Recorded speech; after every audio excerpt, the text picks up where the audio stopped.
अस्सलाम वालेकुम नाज़रीन, मैं हूँ आयशा रहमान और आप देख रहे हैं मेरा फेसबुक और यूट्यूब चैनल। नाज़रीन, पिछले दिनों मैंने आपको अपडेट दी थी मियाँ इबाद के बेटे के हवाले से। मैंने बताया था कि जिस तरह से उनकी कंडीशन थी उनके बेटे की, उस हवाले से भी मैंने आपको बताया किस तरह की बच्चे की हालत थी, कैसे उस बच्चे को उसकी इस तरह की कंडीशन हुई और फिर आखिरकार वो बच्चा सर्वाइव नहीं कर पाया, उसकी डेथ हो गई। अल्लाह ताला उसके दर्जात बुलंद करें।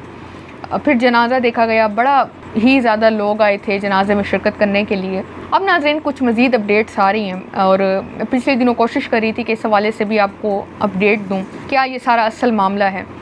अब अपडेट्स वालदा के हवाले से हैं, मियाँ इबाद की बीवी के हवाले से, अम्मार इबाद की मदर के हवाले से कि उनकी जो कंडीशन है वो ठीक नहीं है। क्या सारी इसमें सच्चाई है, क्या अपडेट्स हैं, अगले चंद ही मिनट में मैं आपको बताने लगी हूँ। उससे पहले मेरी आपसे छोटी सी रिक्वेस्ट होती है कि अगर अभी तक आपने मेरा फेसबुक और यूट्यूब चैनल सब्सक्राइब नहीं किया तो पहली फ़ुर्सत में उसे सब्सक्राइब कर लें, क्योंकि हम यूट्यूब पे बहुत करीब हैं 1000 सब्सक्राइबर के। और मैं आप सबका दिल से शुक्रिया अदा करती हूँ जिस तरह से आप लोग मुझे सपोर्ट कर रहे हैं और जिस तरह से सपोर्ट शो कर रहे हैं, आपका बेहद शुक्रिया।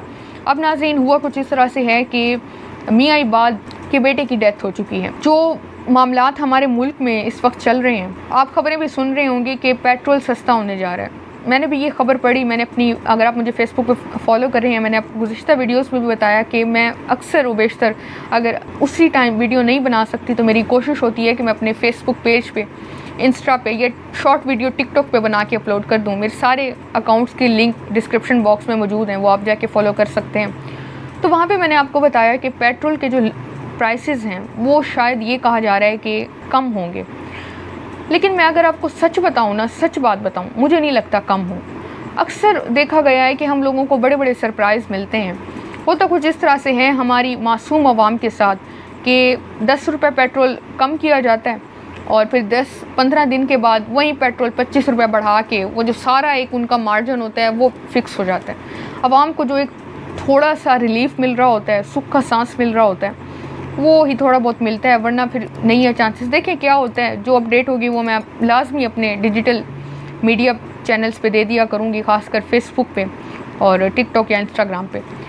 अब नाजरीन इस वक्त मियाँ इबाद जो हैं वो जेल में हैं।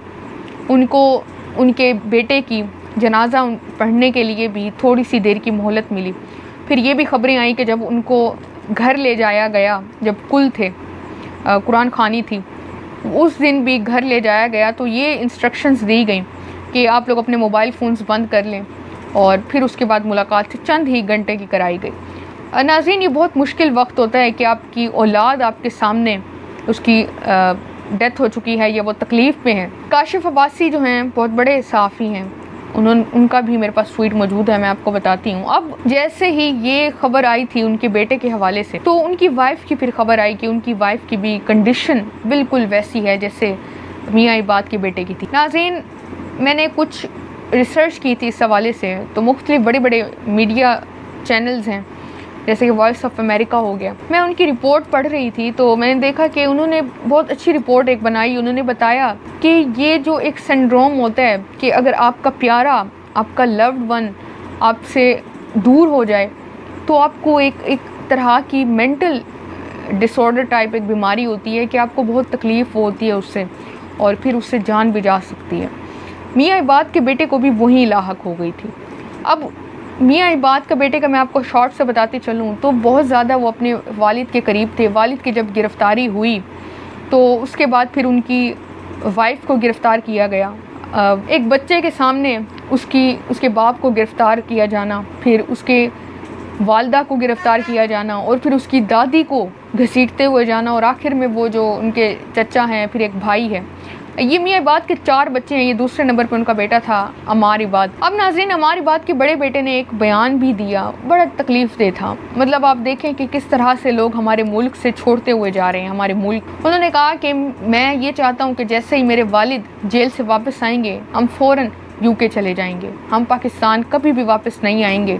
पाकिस्तान के लोगों ने मेरा भाई मुझसे छीन लिया है, मेरा इतना अच्छा भाई मुझसे छीना। ये जो अल्फाज हैं आप देखें कि हमारी जो आने वाली नस्लें हैं वो क्या राय रखती हैं इस मुल्क के हवाले से, रहने के हवाले से, अपनी आज़ादी के हवाले से, कि उनको क्या क्या आसाइशें हैं क्या नहीं हैं।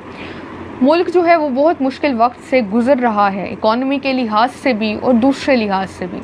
अब मैं कुछ देर पहले खबर पढ़ी थी कि सनम जावेद के हवाले से कि शायद उनको भी रिहाई दी जा रही है, लेकिन सिर्फ सनम जावेद को ही, खतीजा शाह और उनके हवाले से अभी तक कोई अपडेट्स खास नहीं है और उनके घर में एक खुशी का समा था। नाज़रीन, इस वक्त मियाँ इबाद का बहुत बड़ा लॉस हुआ है। अब उनकी वाइफ की भी कंडीशन बहुत सीरियस है, वो ICU में है और उनकी जो हेल्थ है वो ठीक नहीं है और बिल्कुल सेम वैसी कंडीशन है जैसे उनकी बेटी की हालत थी, बिल्कुल वैसी हालत है। और जब जनाजा भी पढ़ने के लिए मियाँ इबाद आए थे, PTI के रुकन हैं ये, फ़ौरन जनाजा पढ़ने के बाद उनको ले जाया गया, जबकि ये बहुत मुश्किल वक्त था। हमारी आवाम जो है वो भी मुख्तलिफ तबसरे कर रहे हैं, मुख्तलिफ बातें वो करते हैं, आवाम के ट्वीट्स होते हैं। अब नाज़रीन, मैं आपके सामने जाते जाते आखिर में काशिफ अब्बासी का ट्वीट रखती जाऊं जो उन्होंने ट्वीट किया। अब मेरे सामने उससे पहले वॉइस ऑफ अमेरिका की वही खबर आ गई है जो मैंने आपको देनी थी। तो पाकिस्तान तहरीक इंसाफ के गिरफ्तार कारकुन इबाद फ़ारूक के 8 साला बेटे अमार की मौत का मामला इस वक्त मौजूद बहस है। अब सबको मालूम है और अब उनकी वालदा की जो हालत है उसके बाद से मज़ीद लोग तशवीश में हैं, लोग परेशान हैं उनके घर के हवाले से। अमार की वालदा और अहले खाना का दावा है कि बच्चे की मौत पुलिस के खौफ और वालिद की जुदाई से पैदा होने वाली जहनी मसाइल से हुई। उनको एक जहनी सिंड्रोम होता है, एक मेंटल, वो लाहक हो गया बच्चे को। डॉक्टर्स जो है नाज़रीन वो भी इसको मतलब कह रही हैं, वेरीफाई कर रही हैं कि जी हाँ ऐसा होता है, ऐसा होता है कि आप बहुत ज़्यादा मुतासर हो जाते हैं इस हवाले से, आपको बहुत ज़्यादा तकलीफ़ देती हैं ये चीज़ें जब आपका कोई प्यारा आपसे दूर हो जाए। नाज़रीन, मेरे सामने एक काशिफ अब्बासी का ट्वीट है जिसमें वो कह रही हैं कि मासूम बच्चों के जनाजे बड़े भारी होते हैं। ऐसा ही एक जनाजा अमार इबाद का था जो अपने वालिद की जुदाई बर्दाश्त ना कर सका। इस मासूम ने अपने सामने दादी और माँ की गिरफ्तारी, हर रोज़ घर पर छापे, तोड़ फोड़ और एक तूफ़ान बदतमीज़ी देखा जिसने उसके जहन पर असर डाला। तो ये ऐसा ही है और ये सिर्फ लोगों का कहना नहीं है, बल्कि इसको मेडिकली भी मुख्तलिफ डॉक्टर्स ने प्रूफ भी किया है। उन्होंने कहा जी ऐसे वाकई एक बीमारी होती है जो हो जाती है अगर आपका प्यारा आपसे दूर हो जाए, और ये बहुत सवेर हो सकती है जैसे कि इस बच्चे की हालत हुई और आखिर ये बच्चा ठीक नहीं हो सका। मज़ीद अपडेट्स के लिए मेरे चैनल को सब्सक्राइब कर लें, अपना फ़ीडबैक कमेंट सेक्शन में लाजमी दिया करें और मुझे भी दुआओं में याद रखा करें। अल्लाह हाफ़िज़।